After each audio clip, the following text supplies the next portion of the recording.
मित्रों, मेरा नाम सुरेश है और मैं पंजाब का रहने वाला हूं। आज मैं आपको मेरे मित्र के साथ घटी एक सच्ची घटना के बारे में बताने जा रहा हूं। मेरे मित्र का नाम दीपक है और हम बचपन से ही बहुत अच्छे दोस्त हैं और हम एक दूसरे से सारी बात शेयर करते हैं। हम जब कॉलेज में आए थे तब दीपक सगाई हो गई थी। वो उसकी मंगेतर से, जिसका नाम हिना था, से बहुत प्यार करता था और वो दोनों रात भर मोबाइल पर बातें करते रहते हैं। एक दिन की बात है, उसने मुझे बताया कि वो उसकी मंगेतर से रात को बात कर रहा था। दीपक ने उसकी मंगेतर को मिलने के लिए बोला तो उसकी मंगेतर बदली हुई आवाज में बोली, तू ज्यादा मत बोल वरना तेरे को वहीं दफन कर दूंगी। दीपक एक बार तो ये सुनकर चौंक गया और फिर सोचा वो शायद मजाक कर रही होंगी। फिर दीपक भी उसको मजाक में बोला, क्या कर लेगी तू, मेरा चल देखते हैं। तो वो फिर बोली, आज रात देख तेरे साथ क्या होता है। यह कहकर उसने मोबाइल रख दिया। अगली सुबह जब दीपक मुझसे मिला तो वो अपनी कल रात की बातें बताने लगा। उसने मुझे रात को फोन वाली बात बताई और उस रात उसके साथ जो हुआ वो उसने मुझसे बताया।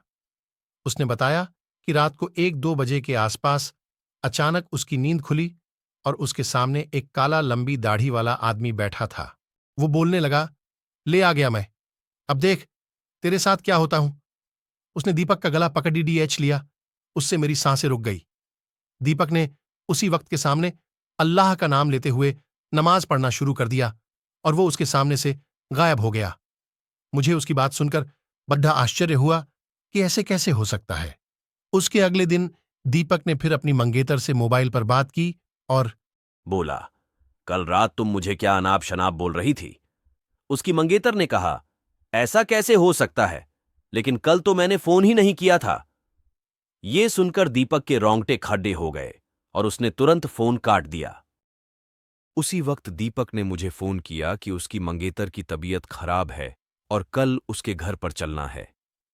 अगले दिन हम दोनों तैयार होकर दीपक की मंगेतर के घर गए।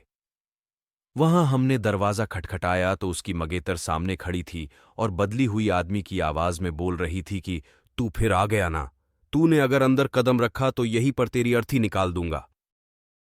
दीपक बोला कि ये क्या बोल रही हो तू। दीपक आगे था और जैसे ही उसने घर में कदम रखा, उसकी मंगेतर ने दीवार पर टंगी तस्वीर उतारकर दीपक के सर पर दे मारी। उसके सर से खून बहने लग गया। दीपक के ससुर और सालों ने उसकी मंगेतर को पकड़कर बिठाया। फिर उसके सालों ने दीपक के सर पर पट्टी बांधी। हिना के दादाजी ने बताया कि हिना को जिन्न का साया लग गया है। इस पर दीपक के ससुर ने उन्हें अपना मुंह बंद रखने को कहा।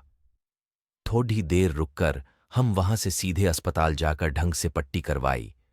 उसके अगले ही दिन मुझे दीपक का फोन आया कि हिना की तबीयत बहुत खराब है और वो अस्पताल में भर्ती है। दीपक ने बाइक निकाली और हम दोनों जल्दी अस्पताल पहुंचे।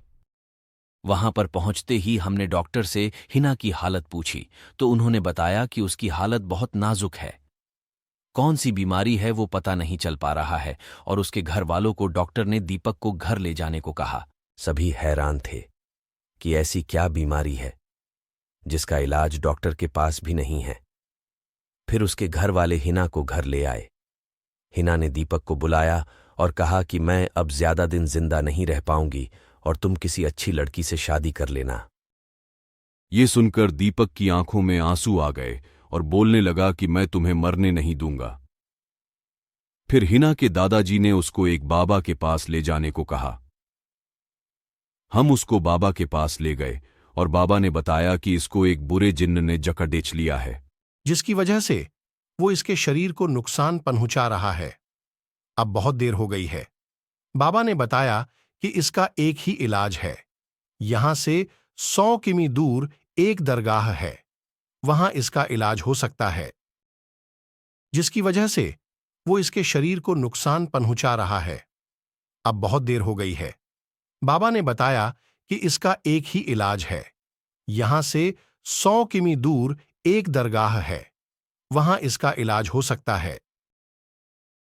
और बाबा ने बताया कि इसके साथ वही इंसान जाएगा जिसे वो सबसे ज्यादा चाहती है। दीपक ने कहा कि मैं चला जाऊंगा, मुझे बाइक भी चलाने आती है। रात के 2 बजे दीपक और हिना दोनों बाइक पर निकल पड़ी डीडीए। लेकिन आधे घंटे बाद किसी का फोन आया कि दीपक और हिना का एक्सीडेंट हो गया है और वे मारे गए हैं। ये सुनकर मेरा रो रो कर बुरा हाल हो गया। मेरा सबसे करीबी दोस्त अब इस दुनिया में नहीं रहा।